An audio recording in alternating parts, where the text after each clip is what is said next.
All right, let's talk about the Hunger Games. How does a world get so messed up, so completely broken, that its biggest form of entertainment is watching children fight to the death on TV? That's what we're going to unpack today. You know, the entire story really hinges on these four little words, screamed by a 16-year-old girl, Katniss Everdeen. And let me tell you, this one act, this single moment, it changes everything. Not just for her, but for her entire nation. So you have to be asking, why? Why would anyone ever volunteer for something like that? Well, to get to the answer, we have to peel back the layers of the world she lives in. Forget glory, forget honor. This story is built on something much, much darker. It's about control, oppression, and just sheer desperation. So yeah, let's get into it.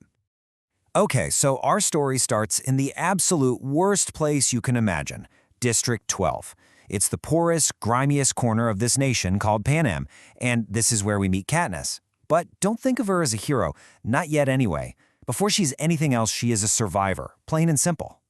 She's from a part of District 12 called the Seam. And, wow, just picture it. Everything is covered in a layer of gray coal dust. Hunger isn't just a feeling, it's a constant presence. I mean, just surviving here is a full-time job. And it's in this world that she and her best friend Gale learn to be tough, resourceful, and to never, ever trust the people in charge. And this is so important to understand. Long before she's ever heard of an arena, Katniss is already playing a game of life and death every single day. She's the one who puts food on the table for her mom and her little sister Prim. That bow and arrow she has? That's not a hobby. It's the only thing standing between her family and starvation. So yeah, she's tough, she's pragmatic, and you do not mess with her family. But, you know, as bad as the hunger is, that's not even the worst part. No. There's this shadow that hangs over everyone all year long. It's an annual horror show put on by the Capitol, designed to just crush any little bit of hope they might have. It's called The Reaping. And let's be clear, this is not just some sick game. It's a weapon, a political tool. See, years ago, the districts tried to rebel against the wealthy capital, and they lost. Badly. So the Hunger Games are the Capitol's way of saying, every single year, don't you ever forget it. We own you. We have absolute power. But it gets worse. The whole system, it's not just cruel, it's rigged. I mean, it is designed to prey on the poorest people. Here's how. If your family is starving, you can ask for extra food rations, but there's a catch. For each ration, your kid's name gets entered into the reaping in extra time. So you're forced to choose. Do I let my family starve, or do I increase the odds that my child gets sent to their death? It's unthinkable. And of course, Katniss has been doing this for years to feed her mom and Prim. So at 16 years old, her name isn't in that lottery bowl the normal number of times. Nope, it's in there 20 times. 20! Can you imagine standing there on reaping day knowing your name is in that bowl 20 times? That's what's on her mind, right before her world completely falls apart. Because out of all those thousands of little slips of paper, the name they pull out is Primrose Everdeen, her little sister, 12 years old. Her name was only in there one time. And in that one gut-wrenching second, everything just stops for Katniss. And that's it. That's the moment. That's when she screams it. I volunteer as tribute. But wait, it's not over. They still need a boy tribute. And the name that gets called? Peeta Mellark, the baker's son. And for Katniss, this is just a whole other kind of nightmare. Because this is a boy she has a history with. A boy she owes everything to. And now she's supposed to kill him.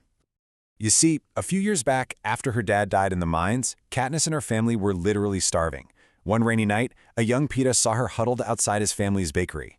And he deliberately burned 2 loaves of bread. He knew he'd get a beating for it, and he did. But then he came outside and tossed those loaves to her. That bread, that one act of kindness, it saved her life. It gave her the hope she needed to start hunting and save her family. So in her mind, she owes him big time. So now, these two, Katniss and Peeta, they're thrown together and put on this ridiculously fancy high-speed train to the Capitol. They're about to see a side of their world they never knew existed. And they're about to meet the two people whose job it is to essentially coach them on their way to the slaughter.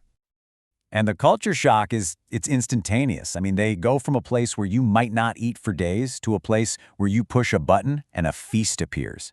From the gray grime of the mines to this explosion of bizarre colors and grotesque fashion, where everyone treats their impending death like it's the season finale of a reality show. Their escort, a woman named Effie Trinket, is the perfect example of how clueless the Capitol is. She's all about manners and schedules, and she chirps this creepy little catchphrase at them. To her, this is all just a game. The odds are just part of the spectacle. And on the complete opposite end of the spectrum, you've got their mentor, Hamish Abernathy.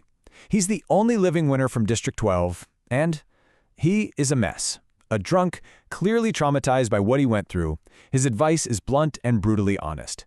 He knows this isn't a game, it's about survival. Eventually, Hamish lays it out for them. Being a good fighter isn't enough. You have to be liked. See, in the arena, sponsors can send you life-saving gifts, food, medicine, anything. So to survive the actual game, you have to win the popularity contest first. And that, believe it or not, starts with their stylist. And their stylist, Cinna, is different. He's not like the other crazy Capitol people. He's quiet, respectful, and a genius. He takes one look at the usual demeaning coal miner costumes and says nope. Instead, he designs these incredible black outfits that he literally sets on fire, with synthetic flames, of course. And just like that, Katniss becomes the girl who is on fire. Then, on Cinna's advice, they hold hands during the parade.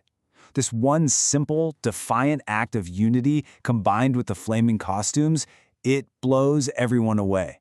The crowd goes wild. And for the first time ever, the tributes from District 12 aren't seen as pitiful victims. They're seen as contenders. So they've definitely gotten the Capitol's attention. But there's one last performance before the arena, the televised interviews. It's their last chance to win over sponsors. And this is where Peeta reveals a final, game-changing twist. Peeta goes out there and he's great. He's funny, charming, the audience absolutely loves him. But then the host, Caesar Flickerman, asks him a pretty standard question about his love life, and Peeta's answer is a total bombshell. The audience is just captivated. A secret crush? Peeta plays it perfectly, hesitating, looking shy. Caesar presses him, asking if he'll ever confess his feelings. Peeta says winning the games won't help, implying that maybe she doesn't feel the same way.